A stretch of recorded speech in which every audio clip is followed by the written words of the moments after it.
Welcome in, listeners new and old, to the Shoujo podcast. I'm your host, Sarah, as always, joined by Joe, who I'm showing Shoujo anime to.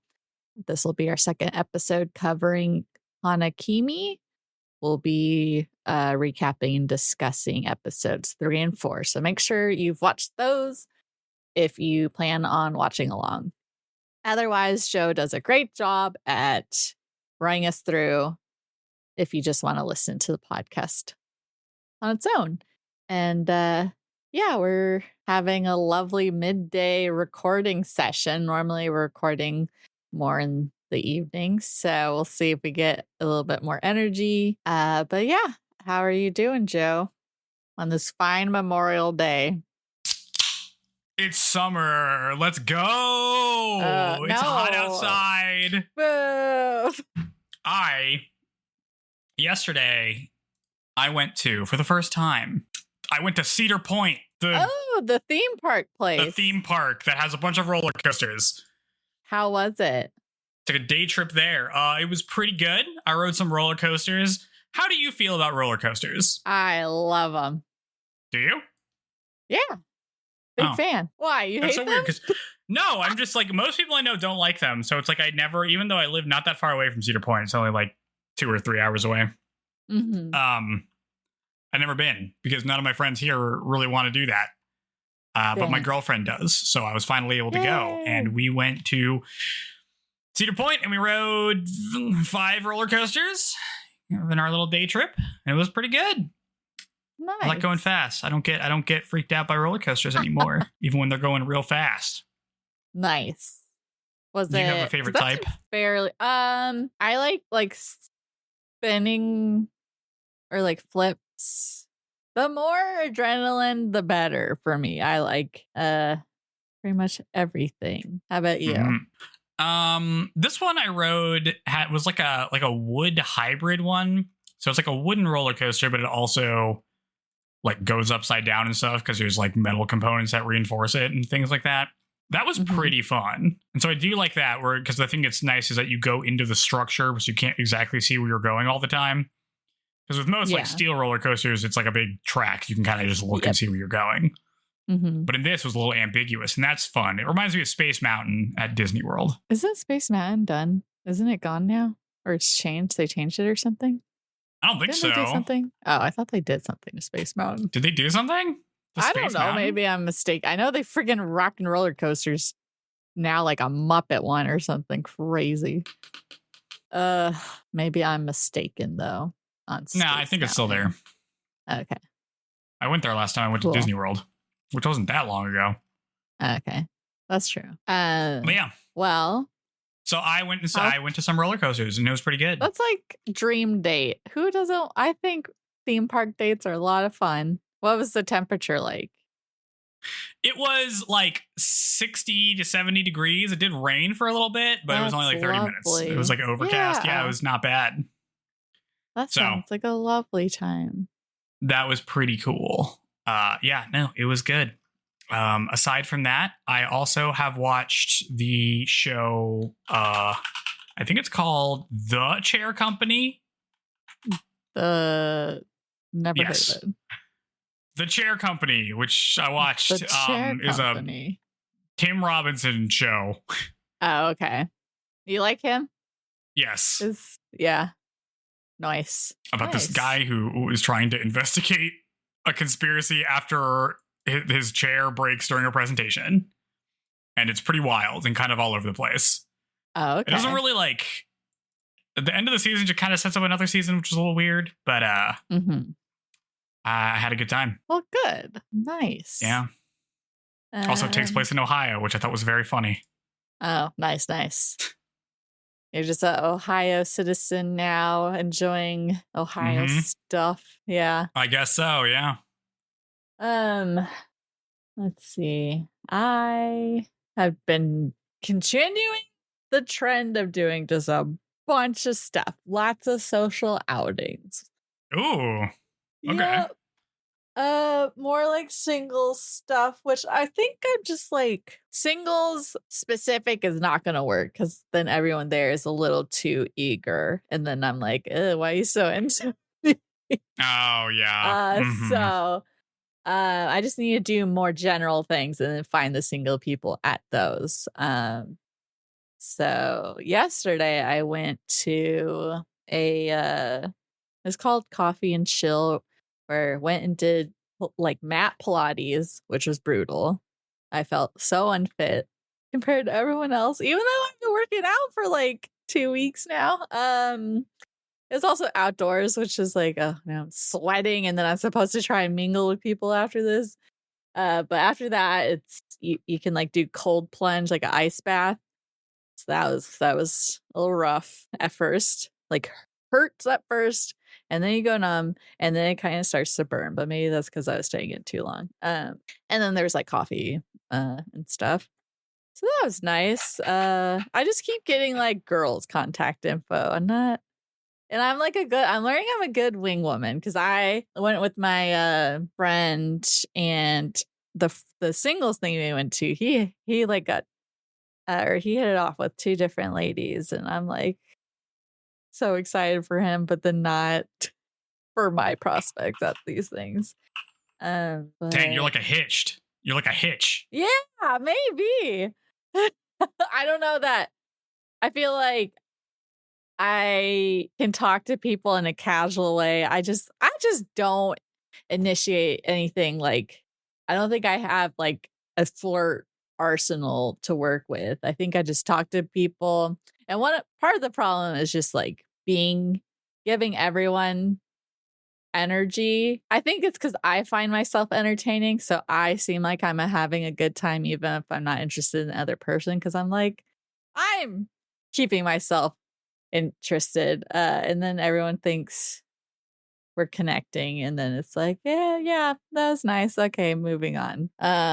So your girl continues on her single journey. Yeah, I got a baby shower this week. Oh, I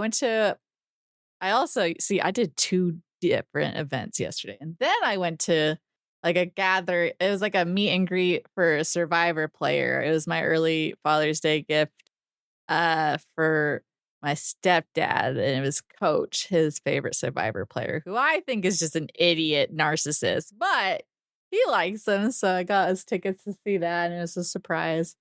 So he calls himself the Dragon Slayer, so I have like a poster signed the Dragon Slayer now. Cool. Yeah, Yeah. for the guy I don't like from Survivor. But yeah, and then baby shower this weekend, and then New York next week. So busy.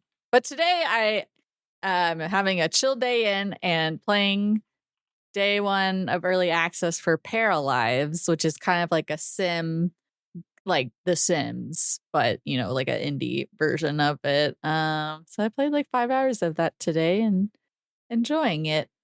So far it's in early access, so there's definitely some rough edges, but excited to have something challenge The Sims. Yeah, that's what I've got. And then I watched the episodes today that we're talking about. Good cliffhanger for us next week, but before that we gotta talk about this week. Yeah. We gotta talk about this week. Yeah. Oh, okay, let's do it. All right, I'm pumped up. You're right. We're mid recording. We're midday recording. I need to be pumped up, That's right. Even though it's Memorial Day, the actual holiday that you're listening to, and I had to work for some of today for reasons that are annoying. I know. Okay. So I have to hype myself up a little bit. All right. No. Yep. Okay. All right. We're doing Hana-Kimi episodes 3 and 4, but first we're going to start with some voice actors. We're going to cover the 2 mains here. So the voice actor for Mizuki Ashiya is Aya Yamane. Lots of credits for like background children in things. Like lots and lots of things. If you go to their list, okay, first off, my anime list, just completely incorrect about both of these actors, by the way, listing roles that they do not have, that like very obviously they do not have. I don't know. I don't really understand. Because like in this one, it like lists her as being like, oh, she's like Nico Robin in One Piece. And I'm like, no, she's not. But I think probably in like some flashback where Robin is a child, maybe, because she plays a bajillion children. But I couldn't even find that credit because that's kind of obscure. So things I could find. She is Daitaku Helios in Uma Musume Pretty Derby. The horse girl one. Yep. The popular horse girl thing. That's it. That's all I know. Yep. She is Makimachi Misao in the Rurouni Kenshin reboot. Do you know what character this is? It's Misao. It sounds familiar. I have not read that in a while. Misao. Who is this? Some weird ninja girl. Okay. I don't remember this. Oh, is she? Oh, I know who that is. She has like a long braid. Yeah, she's got a long braid. Yeah, okay. Yeah, she's in the later part of the series. Okay. Yeah. She's Liliane in ReZero, who's like the bard in the season that isn't this season, but the previous one. And she's Cecilia Dot? I don't know. In Mobile Suit Gundam, Witch from Mercury, she's the one in the student council that hangs out and does nothing. As you do if you're on a student council in anything, I learned from Utena. Oh, in real? Yeah. It's just hanging out. So not a lot of like big roles. So this seems to be one of the ones where she's the main. So good on her. Yeah. Let's see. The other one is the voice of Izumi Sano is Taku Yashiro. Also lots of background characters. There's like tons and tons of them all over the place. This is their time to shine. Yeah, but he's in a couple different things. He's Sanosuke in the Rurouni Kenshin reboot, who's the other guy. So that's kind of a big role. He's Alan Frommel in Is It Wrong to Pick Up Girls in a Dungeon, who's like the wolf guy. Not the wolf guy. He's the wolf guy on Freya team, not the other wolf guy. He's someone named Miguel Servetto in Gundam GQ, however you say that, which I haven't watched, so I don't know who that is. Gotcha. He's Seto Satoru in Honey Lemon Soda. Is that the blonde guy? Is that the main guy? No, you said he's a side character. I don't know if he's a side character in that. I don't know. Did not finish that. Okay. He's Shishiba in Sakamoto Days, who's some hitman guy, I think. Probably. Well, I mean, they're all kind of hitman guys, but he's someone who matters in that, I think. He's Koichi Shindo in Horiyama, who's like orange hair boy. I should know these people. Orange haired boy. He's got orange hair. That's all I can describe from this picture. Gotcha. Okay. Nice. He's Vulcan in Fire Force.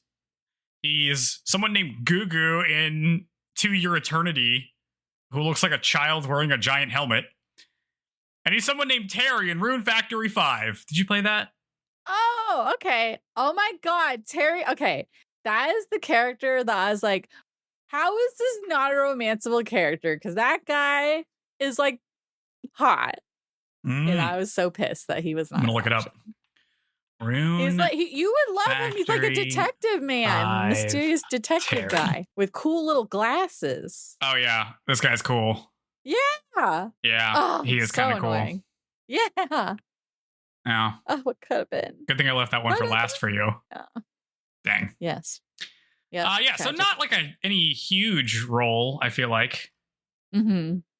I guess Sanosuke is probably the biggest one. So yeah, so not, interesting main cast here. Yeah, so we'll hit some more of them as we continue the show. But right now we're going to talk about episode 3, which is called I Won't Lose. We open on Akatsu being unable to sleep because he can't stop imagining Mizuki in the shower, which freaks him out as he tries to convince himself that he likes women. It's the next day, and Izumi, Mizuki, and Nakatsu all got bad sleep and showed up to school late, and they get called into the teacher's room after class because of it. I'm not really sure why Mizuki got bad sleep. Do we know why? Oh, I think it's because I think she's on her period in this episode. So Oh yeah, maybe they don't tell us the number of at this things point, you called. By the way, literally was like, I just said this is yeah. It's kind of crazy. It's kind of crazy. Like all this stuff happens, even though they don't happen in a very interesting way. They just kind of happen. Yeah. Gotta get it off the bucket list, I guess, for doing a gender bender. It's lunchtime, and they see the brown-haired guy who I keep seeing and haven't gotten a name for, but he says it. They say it later on, but I'm just going to tell you. His name is Hana-Kimi. Oh, nope. The one with the glasses and like the one with that party hair. One? Okay, yeah. Gotcha. That's that guy. Cool. Sekime is all like, why are you all so tired? And Nikatsu is like, I have a lot on my mind. And Mizuki is like, oh, what's wrong, bro? And Nikatsu freaks out because she looks so cute and runs away. That's what he's going to be doing a lot in this episode. Yep.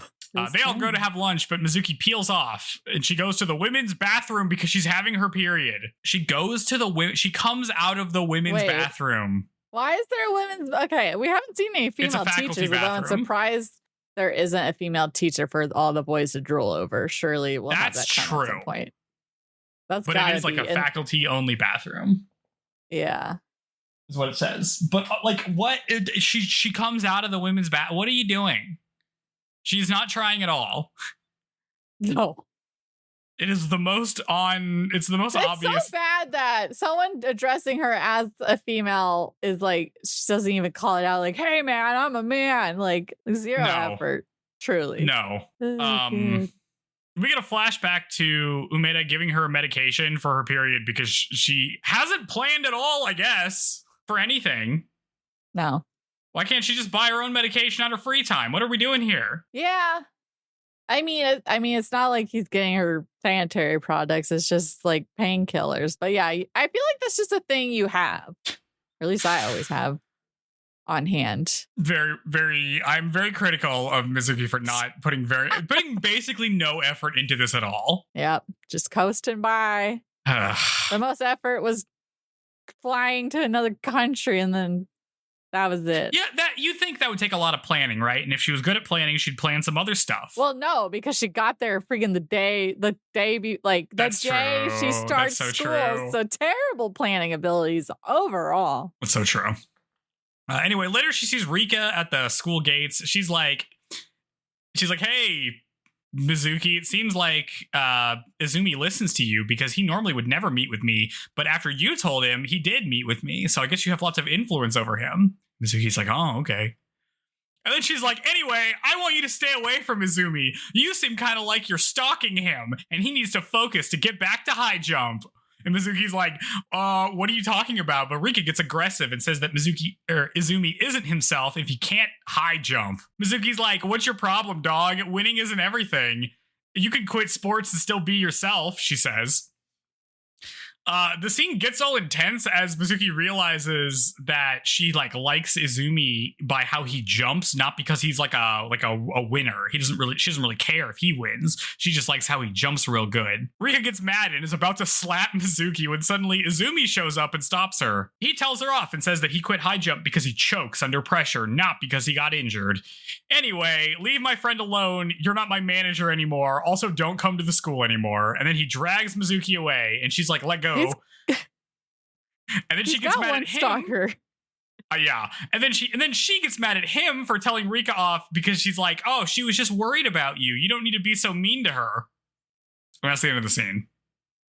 Hey, what's going on with this whole scene? Because it's not like it seems like this other girl has noticed that it's not like he was jumping before Mitsuki got here, so it's not like she's preventing him from doing anything. So I guess, are we supposed to read into it like, oh, he got injured because of her and she thinks he quit because of the injury, so she feels responsible for like getting him back into it because like he would have still been on track if it wasn't for her. Maybe I guess it could be. This whole sequence of events did not make any sense to me. Yeah. Because it starts off with her being like, hey, you seem to have lots of influence over him. And like, thanks for sending my message. And he actually met with me. That's great. Anyway, you need to stop talking to him. Is like, what? Like, didn't you just say that you're like an asset to me? And then you're like, by the way, I'm getting mad at you now. It feels like this feels to me like this was 2 scenes that happen in the manga that got condensed to 1 scene. That doesn't make any sense because this just doesn't feel like the logical flow of this conversation makes any sense to me. Yeah, I guess a lot of the times in shoujo, like, I don't know if this is supposed to be perceived as like a rival in any way, but normally sometimes rival characters will be introduced but like get zero fleshing out, and then like they'll just leave abruptly real quick. Like they don't get any work put into them except to be an obstacle. So I don't know if it's like that, but yeah, I like also just confronting people. Everyone's just saying things to each other without concern for their safety. She just almost got slapped and just almost. The reason for her slapping Mizuki also doesn't make a lot of sense to me, where she's just like, hey man, you need to lay off. Like, I'm not gonna like just start doing things you want me to do because you want me to do them. I don't know. It's just bizarre because like Rika so far hasn't really, like, we've seen her a couple times, but then in this season she's just like totally unreasonable. Yeah. Out of nowhere. Completely out of nowhere. And like, it also, when, you know, Izumi shows up and he's like, all right, you know, you need to back off. Feels pretty justified. But then Mizuki is like, oh, you shouldn't have been so mean to her. She was just worried about you. And he's like, what are you talking about? I'm also like, what are you talking about? I guess maybe it's like, oh, her feelings aren't too different from mine. So it's like, I feel bad that I don't know. It's very weird. I could not interpret this. It's just hard to understand what's going on here because it's like, okay, but like the reason he got mad at you is not for your feelings, is because what she did, which is how human beings work. You get mad at people for things they do, not things they feel usually. Yeah. Anyway, I just feel like Izumi is completely justified the whole time. It did nothing wrong. Yeah. Yep. Concur. We cut to later where Mizuki gets a package from America. Sekime and Sao, who's like the other guy, who's the other guy that's with them, assert themselves to join her so that they can have any snacks that are in the package. Outside of her dorm, they see Nikatsu like pacing around holding some candies as he was trying to share with Mizuki, but was too embarrassed to knock on the door. The 4 of them eat Nikatsu's desserts while Mizuki opens her care package. It's full of candy, so it's like nothing incriminating, which is great. But inside, they do find a picture of Mizuki's friend, Julia, the blonde girl from episode 1. Nikatsu gets very intense asking if she's Mizuki's girlfriend. But Mizuki's like, no, she's just my best friend. And everyone's like, okay. Surprised they weren't like trying to do any more. Your friend, you say, or... Yeah, no follow-up, nothing. Yeah, no, don't tell me. You don't, like you everyone's guys just satisfied. Girl obsessed. I'm sure you think they'd be asking a whole bunch of questions like, is she single? Blah blah blah. Nope, nothing. Nope. Speaking of things that have no consequences, in the package she also finds a separate package from her older brother. Her friends open it while she's like reading the letter, and inside is a dress, and Mizuki tries to cover by saying that it's just a prank. My older brother got me this dress as a joke. Ha ha ha. No follow-up questions from anybody. No, I mean, it's like we're given opportunities where we could be more fun with things, but they just get blown past so quickly. Yeah. Anyway, Izumi shows up, is unsocial, and immediately leaves. Later, while Izumi is out, Mizuki FaceTimes with Julia and they catch up, but Mizuki does not tell her that she's pretending to be a guy. So Julia's just like, oh, you went to Japan to meet some guy, right? I hope that's going well. So keep that in mind. Yeah. Well, maybe she'll come up again. For the most part, it seems like it's the same voice actor for Mitsuki that's doing like her internal monologue and when she's like trying to sound more like a guy, right? Because I feel like if it's the same voice actor, they're doing a pretty good job at like the different sounding. Yeah, more feminine, and then but she's talking out loud, like someone could be eavesdropping to her sounding like a freaking girl. She's not trying at all. It's so bad. Anyway, Julia pumps her up, and after talking, Mizuki is on board to make friends with Izumi again. She's like, yeah, we're having this fight, but it's all good. I'm going to make it better. We get a montage of her being overly friendly to Izumi, and he hates it. Mm-hmm. Also, this whole time, Nakatsu is getting jealous that Mizuki is like hanging around Izumi all the time. Noe speculates that Mizuki and Izumi have gotten into a fight, and that's why she's acting like that. And Nakatsu decides that he's going to do something about it. As Mizuki's best friend, he tells himself. Self-proclaimed best friend. That's right. Elsewhere, the creeper guy vows revenge against Mizuki, and Nanba bumps into him, and the creeper guy is like, I'll also get you too, Nanba. This doesn't really have any consequences, by the way, so far. Nanba sees Mizuki and is like, oh, it's such a shame that she's a girl because you know, it's a cute guy. And then Umeda shows up and is like, you thinking about batting for the other team, huh, nephew? And Nanba's like, no. Also, my mom has a message for you which freaks Umeda out, but it's really just she got him some kind of gift or souvenir or something. Called his sister a witch. Yeah, he does not like his sister, which is very funny. No. Well, I wonder if we get any more okay, because nope, what's his name again? Nanba. I wonder if we really get more from. He is on the couch in the opening credits, but I feel like we barely get anything from him. We're only 3 episodes at this point, but it's like I would like more from him. And you're right. You were right. I thought it was like that he thought she was a girl in episode 1 or whatever, but no, I guess he does think she's a boy, and then that's why. But it's too bad. It's too bad that he's a boy. Dang. 5 days have passed since Mizuki and Izumi's fight, and she has not managed to win him over at all. Izumi shows up into the dorm, and she jokingly asks him if he bought her peach juice, but Izumi ignores him. Mizuki keeps laying on the jokes, so Izumi pins her to the wall and is like, dude, enough with the jokes. You know that we're like having a fight. Do you even know why we're having a fight? And then he leaves. Wall pin. Shoujo is here. Not as appropriate here. It. No. Because he's like, stop making weird jokes. Which is true. She should stop making weird jokes. I can't believe she did that for 5 days. If somebody did this to me for 2 days, I would have to be like, all right, listen, you gotta stop. 5 days? That's crazy. I guess he's just real good at ignoring. Yeah. He's a champ at ignoring his problems. Yeah. Yes. Yep. Elsewhere, Nakatsu tries to think of a way to get Mizuki and Izumi to make up. He sees Izumi leave his door looking angry, so he goes to see Mizuki inside. Inside, he's like, hey, what's up with you two? And Mizuki starts to cry, and Nakatsu has to fight the urge to hug his bro, so instead he pats her on the head. In the hall, Izumi is angry, and he's getting worked up over Mizuki, too. Ooh. Izumi returns to his dorm room with peach juice, only to find that Nakatsu is already there, so he turns and leaves, giving the juice to Noe. It's the next day, and Nakatsu tells Izumi to meet him outside.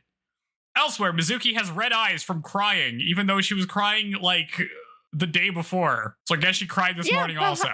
Well, no, I feel like if you just cry, well, I don't feel like she's trying that hard, but if you just cry hard, or if you touch your eyes a lot when you cry, they'll stay swollen for like quite some time. Oh, really? Like, maybe, I don't know about a full 24 hours, but. Oh, I'm just so manly that never happens to me. Yeah, no. I do the manly thing, like ignoring all of my sorrow. I just punch walls all day instead. My walls are just full of fist-sized holes. Because I never cry. I could shed one single manly tear. No, yeah. Anyway, so she has like red eyes. Mm-hmm. And Nanba sees this and is like, oh, I know it'll make you feel better, he says, and then we cut away. On the roof, Nakatsu is about to fight Izumi, thinking that if it means that Mizuki will never cry again, he'll become gay or whatever. He literally says this, and it's the funniest line in the show. Yeah. Izumi plays dumb, and then, but stops when he sees Mizuki and Nanba together in the courtyard, and he rushes off to get Mizuki away from that womanizer. Oh, which makes sense because he does know that Mizuki's a girl. So this makes more sense than Nakatsu's reaction to seeing them together in the first episode. Yeah. Yep. Watch out, you get pregnant. Yep. Not a realistic fear. Wild thing to say. Izumi gets to where the two of them were What? Never mind, carry on. Oh, okay. So he gets to where they were in the courtyard, but they're gone. The creeper guy is nearby, saying that he knows where they went, but he'll never tell. So Izumi threatens him to tell, and then he does. He's like, they're in the student council room, and Izumi gives the creeper kid to Nikatsu to deal with, and then rushes off to the student council room. Izumi rushes into the student council room and finds Mizuki and Nanba drinking coffee because they're just hanging out, because they're just two guys hanging out. Scandal! They're too young to be drinking coffee. Nanba, the only guy who knows how to hang out with another guy. Nanba leaves, but he makes sure to tell Izumi on the way out to stop bullying the new idol. So that leaves just Mizuki and Izumi together. Izumi decides to explain his tragic backstory about why he quit high jump. And we get the flashback, which is right before a big high jump competition he was gonna have to like place and get like a scholarship or something. He had to save Rika from, that's right, a speeding car in a back road. Oh gosh, just follow him. It's the world's so dangerous. I guess he like saves her by doing the same run up you do when you high jump, because he like hesitated when he tried to save her, and that's why he ended up getting hurt. And then he's like, ever since then I hesitate under pressure. I thought it was like, oh, I hesitated to jump in because it's like I could get hurt doing this, but I see. Was that it? Because that doesn't make any more sense. And then it's like you feel bad about like not wanting to say someone without hesitating, or I don't know. For some reason, he hesitated, and now he just keeps hesitating, even though he did save her, and he only got injured in the leg, which doesn't seem that bad for the car that was going very fast. But whatever. After his story, he says he's going to try high jump again and stop running away from his problems. Mizuki's like, that's so great. But why tell me this? I thought you hated me. And Izumi's like, no, I don't hate you. You're my biggest fan. After all, huh? And Mizuki cries, so he hugs her. Izumi says he's going to try his best. And Mizuki's like, oh, were you not trying your best before? And Izumi gets annoyed and leaves. So Mizuki chases after him and then grabs onto his arm like she's his girlfriend as we cut to credits. No, just 0 attempts. That just... So I have a complaint about this show. The bros be acting like, complaint. Sorry, you froze for a second. Oh, did I? Yeah. Okay. We're back. So I have a complaint about the show, which is this show has promised me that this is going to be about Mizuki pretending to be a guy at an all-boys school. Mm-hmm. But the show seems very uninterested in that premise, actually, and wants to just do something else entirely. What's up with that? I don't know. Like, if you're not going to lean into that, why do it in the first place kind of thing? Because it's like, we get the thing where it's like, oh, she has her period. Is this going to cause problems? No, it's totally fine. It doesn't matter at all. I guess often there's like spurts, or there's like phases of like right now, villainess is a popular subject, or like setup. And so like everything that is of that name, genre, whatever, all basically start the same with the same setup. And then it's like, who can like carry it on and make it interesting from there? And this is like a thing that's been done a bunch. So maybe it's like, but then if you're not going to use the thing, I don't know, maybe it's just to sell like, sounds like there'll be drama of having to just, this poor girl's trying to, maybe it's just to set up reverse harem. And this is just, I guess so. It's just more to get the characters than actually be the plot. I just really thought the show would go different, even from those first 2 episodes. Because it's like, the things she said in those episodes where it's like, oh, I want to high jump with him, right? Like we could do it together because she's supposed to be athletic. Like she breaks the 100-meter whatever. But then there's just no follow-up to that. Yeah. Like she didn't even do high jump. We don't even see her do it. I mean, I guess I should talk about episode 4, but she doesn't do high jump in episode 4 either. No. So what's the deal? No, I don't think, does it seem, okay, I thought she likes track and field. I didn't know. I wasn't sure if she like specifically liked the high jump or just running fast. And like she just joined track to get involved, but I don't know. I don't know. But she did say, let's jump together. Yeah, that's what she the said. most romantic thing you could say. Yeah, but that's what I want. That's not what we're getting so far. It's very weird. We'll see.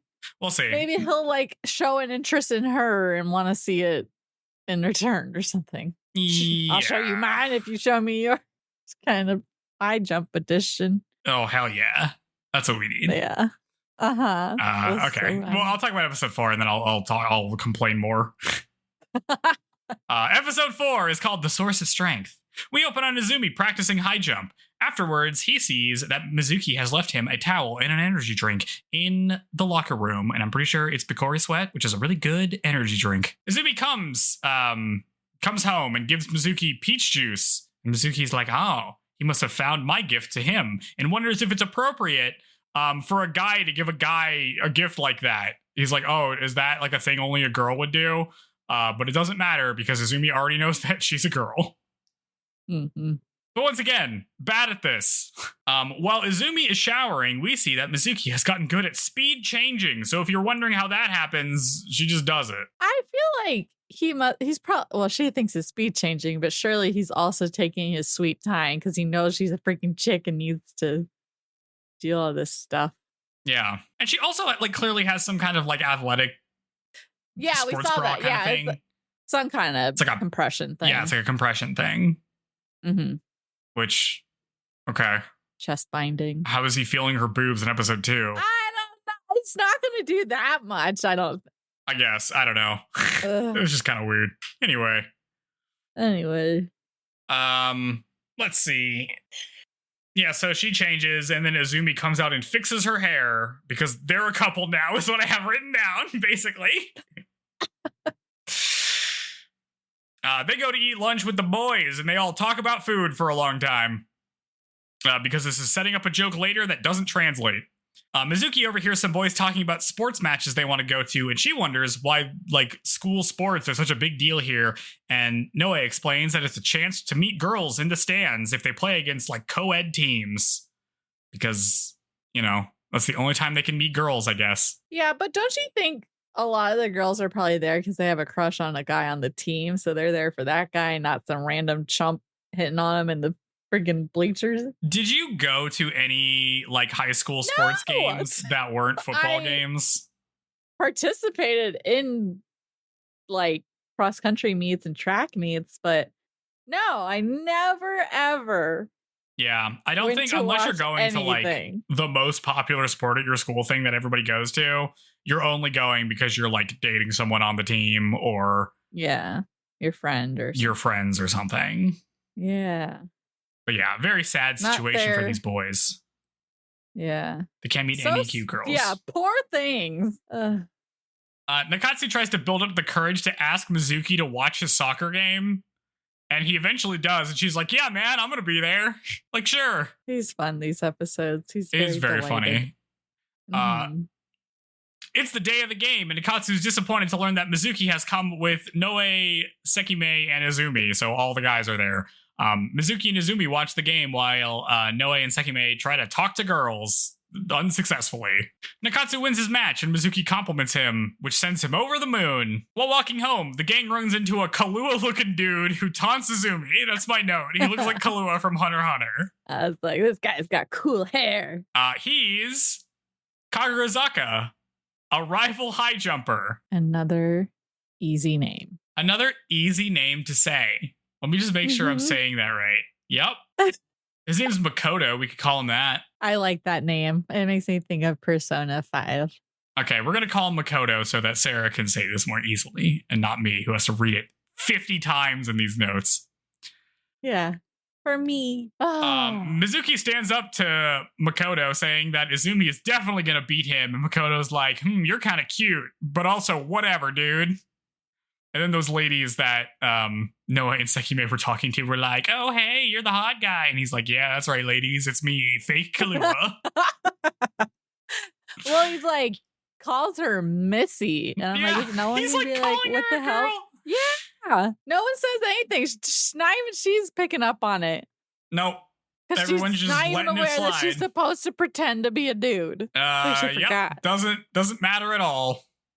Ugh. Later that evening, Mizuki is annoyed that she had never heard about this guy, even though he's been Izumi's rival for 3 years. Girl, what?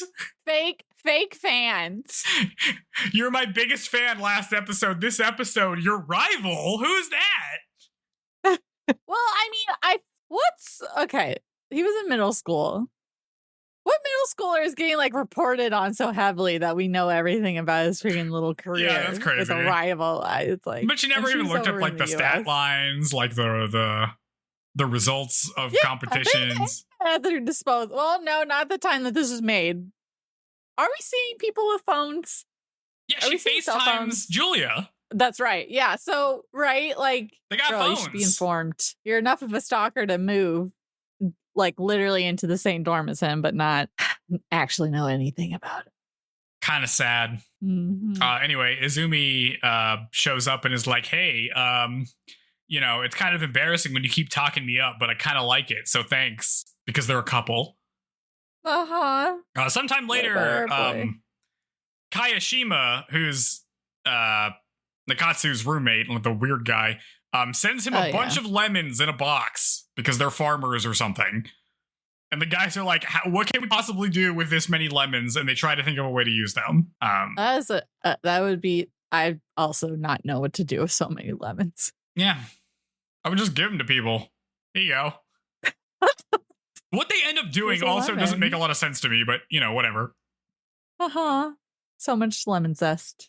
Yeah, sometime later, Mizuki floats the idea of using them for hot pot to Nakatsu, who likes the idea. Meanwhile, Makoto has visited their high school and asks Mizuki to show him where the track field is, but she refuses. So he picks her up over his shoulder like she's a sack of flour and carries her around until they find the field. The way freaking Izumi should have picked her up when she got a concussion. Yeah, for real. Yeah. And this guy thought she was a girl and did it still. Ugh. At the track field, Izumi is practicing when he sees Makoto carrying Mizuki. Mizuki apologizes, and Makoto is like, hey man, this guy is so light and squishy. And then he smacks her butt, which is definitely a thing you do. Ooh. No, that's not a thing you do to anybody. No, this is what I'm saying. This guy's crazy. Izumi's like, put him down, and Makoto does, and then Mizuki slaps him, which, is kind of the feminine thing to do. Yes. Also, had it coming, though. Yeah, not wrong. Makoto is like, hey, man, and is about to grab her, but Izumi blocks him. Ooh. Makoto starts talking smack, and they get all rivalry with one another. But Izumi stops Mizuki from talking back as Makoto leaves, but Mizuki wiggles free and tells Makoto that he'll never beat Izumi and calls him names. One of them is the thing that's a reference to the food that doesn't translate. And Izumi thinks that's really funny and laughs. And then we're supposed to swoon. Oh, he's laughing. He's laughing.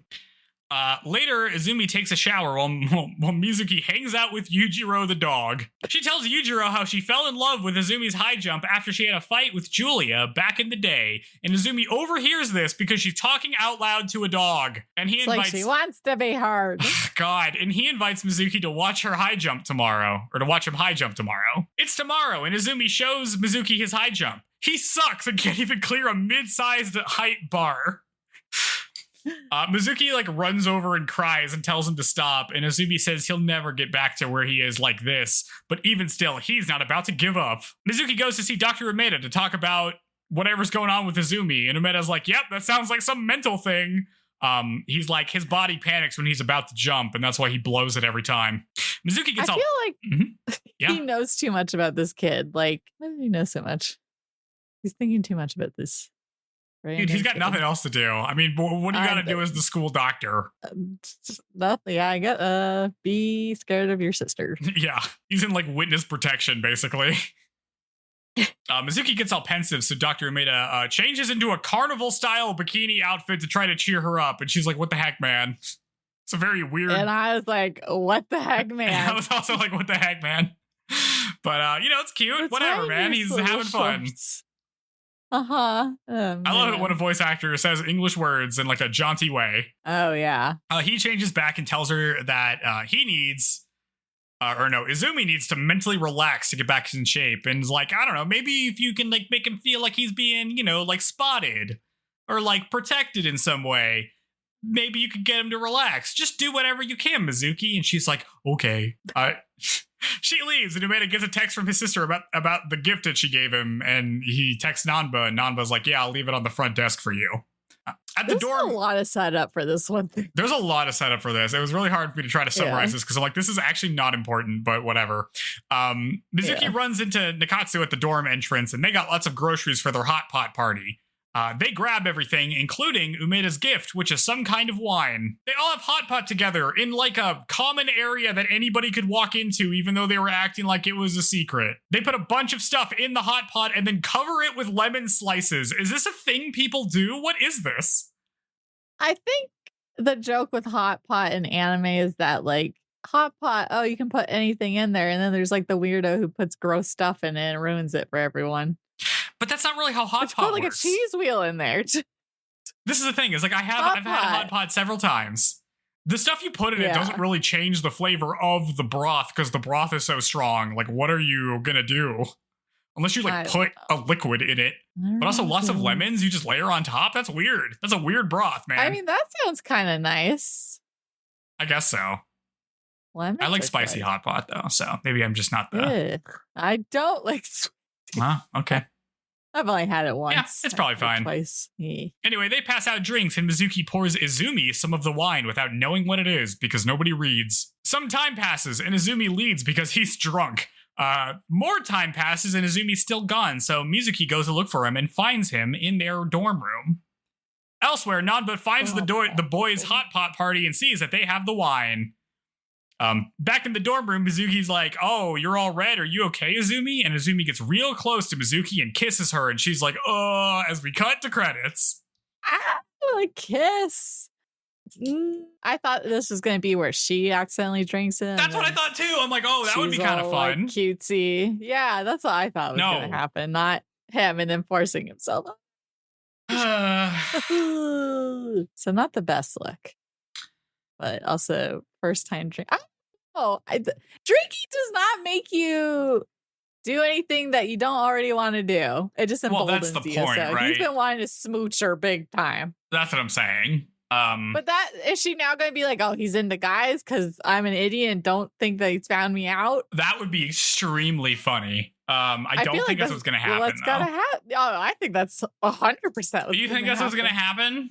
Yeah. Maybe. I guess that would bring some actual drama to this show. Because then she's going to be like, oh, I see why you're annoyed with that girl. It's because you're not into girls. Or I don't know. Yeah, that would bring some drama. I don't think it's going to happen because the show seems to be averse to any meaningful stakes or drama ever. Yeah. Or Natsuko is gonna find out and he's gonna be just emotionally wrecked. Like, oh, my precious Mitsuki's first kiss stolen, and beat him up or something. Yeah, maybe. Maybe. How come this show doesn't want there to be any drama or stakes or anything? I feel like we're just, like, not to be super dismissive, but it feels like we're just kind of daisy chaining a bunch of tropes together to, like, check off a bingo card, it feels like.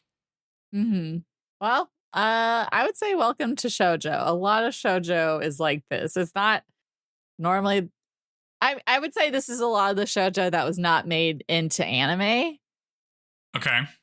Is like this, and for some reason we're just making this one into an anime. But like, it's weird to me. Like, I understand that like tropes happen, and sometimes you do them, right?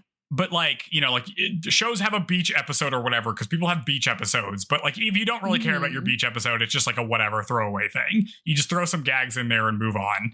But usually there's like at least some trope or idea that like they do care about, so they kind of spend the time on it.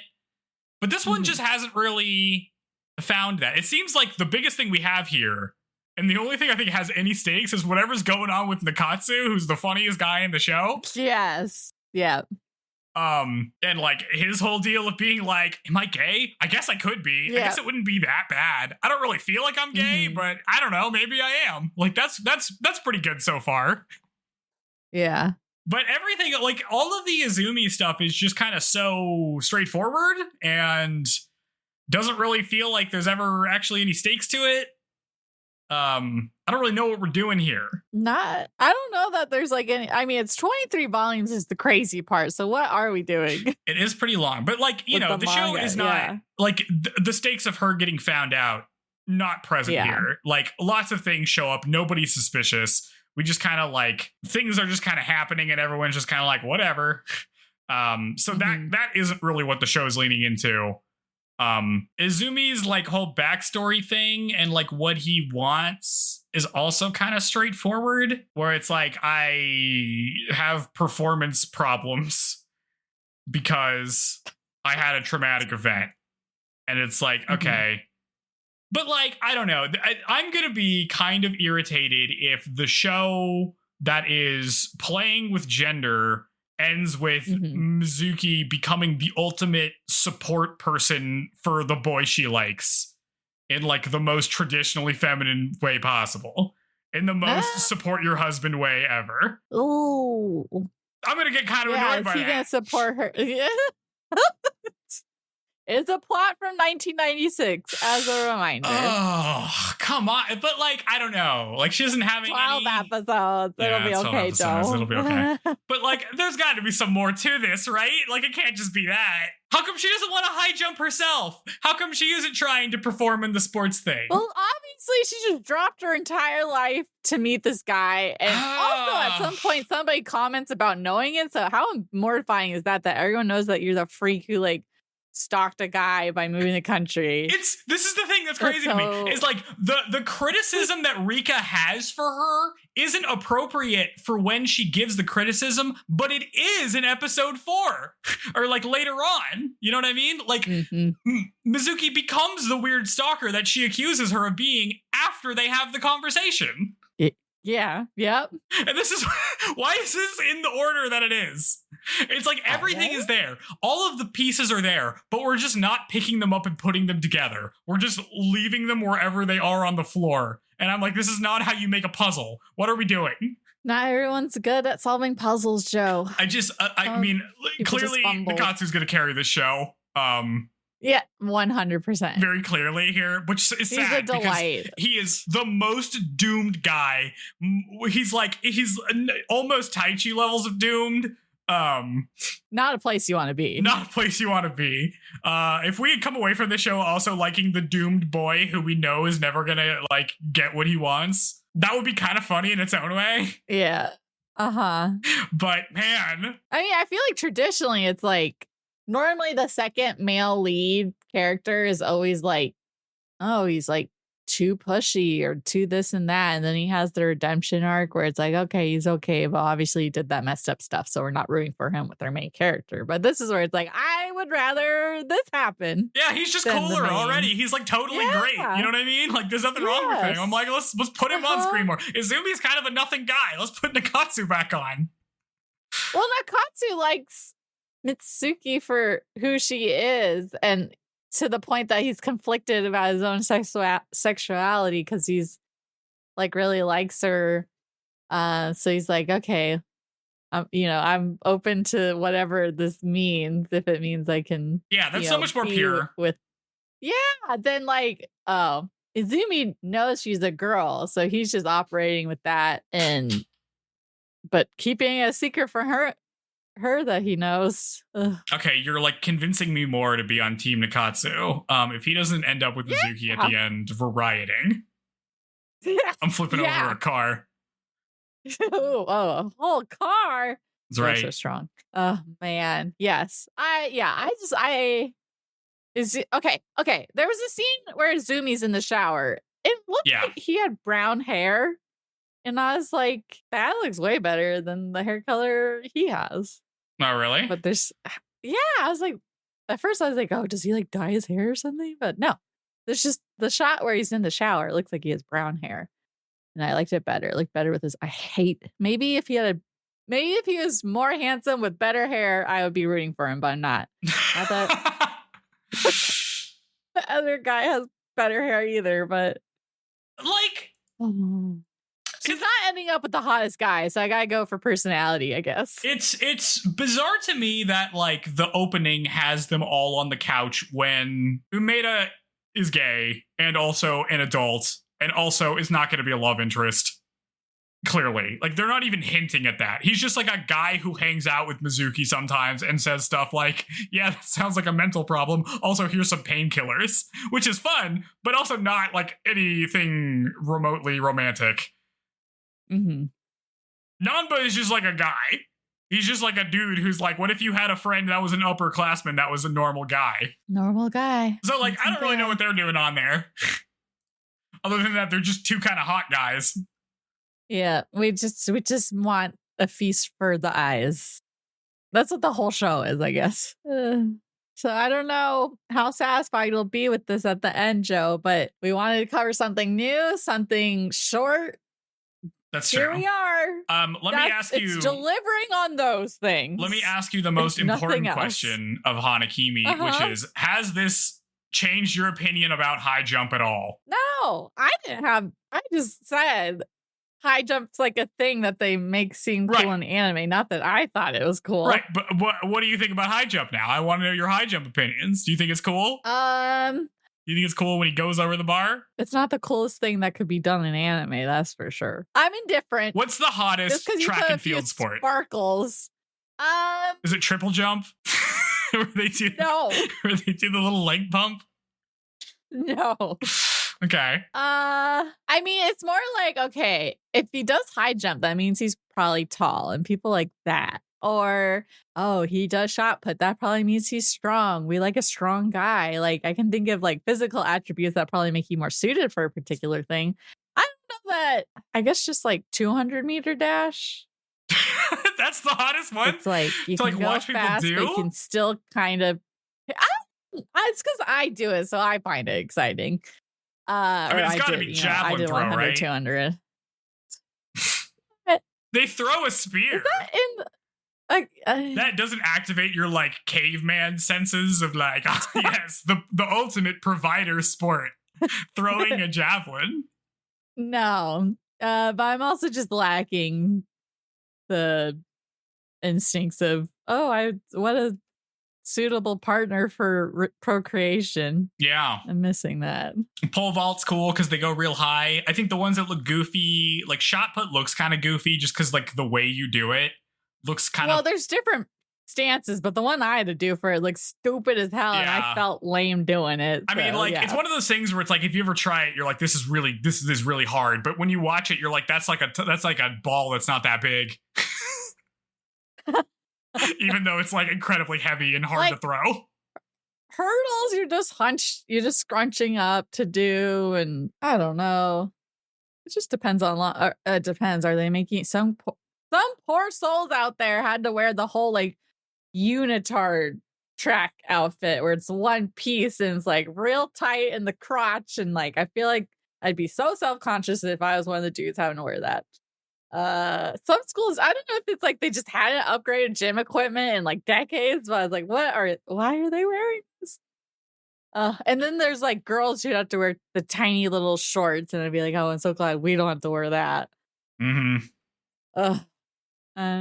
Yeah. So this is not changed it. Yeah, this has not made high jump seem any cooler to me. Maybe when I watch a real pro like Makoto high jump, maybe I'll fall in love with it. But watching that chump Izumi do it, not doing it for me. No. Well, we just failed miserably. We just saw him fail back to back to back. He is pretty bad at it. Because of hesitation. Mental block. Yeah. Are you bought into whatever Mizuki's deal is about liking him because she watches him high jump? I still don't quite understand what's going on there. No, I don't. It's not like it was a thing she enjoyed before, right? She got into it after seeing him. Yeah. Well, I mean, she clearly doesn't care about the actual sport, or she would know who Makoto is. Yeah, that's true. True. So she like they need to convince me that he does something when he high jumps where it's different when he does it as opposed to other people, right? Yeah. Like there's got to be something about it. Like the show has done very little to convince me that there's anything about the way Izumi high jumps. It's not a sports anime. If it was, then we'd just be endless. You don't like sports anime. I don't. So what are you talking about? I need you to at least sell me on the idea that like there's something about the way he does it that's different or intriguing in some way. That isn't just she doesn't understand she has a crush on this guy and can only like think about it in terms of him playing the sport, even though she actually just has a crush on this guy. Because, like, her whole thing earlier with her conversation with Rika, where Rika's like, well, I need him to win because what's important is that he's a winner. And she's like, no, it's not important that she's a winner. It's important that he high jumps, which is like, I don't really understand what that means either, Makoto. It's not even like what's important is that he does his best and is happy. No, what's important is that he high jumps beautifully. And I'm like, all right, well, what's that mean? Yeah. I don't yuck on her yum or whatever. I don't need to yuck or yum. I just need to understand what it means. Well, one day maybe the show will better express. I mean, when we watched Carta or whatever, what's it called? Chihaya Furu. When we watched Chihaya Furu, they made some attempt to explain what is cool about Carta. I don't think they ever fully sold me on it because they never really explained why it was cool. Into it. But they made the same attempt multiple times to try to explain why this is a cool thing you should care about. I feel like they have made very few attempts to explain to me why I should care about high jump or what's cool about it here. No. Yeah, well, no, that's not what it's just. But like, it's whatever. not about high jump. Plot device. It's not about her going undercover. It's just about a girl surrounded by hot guys. It is just kind of like a girl surrounded by hot guys, but they're not even romantic interests. There's only one that she's interested in, and there's one that's interested in her, and then everybody else is just kind of hanging out. She only has one romantic interest, but if they all knew she was a chick, they'd all be romantically interested because they're all just boys starved for female attention. I guess that's true.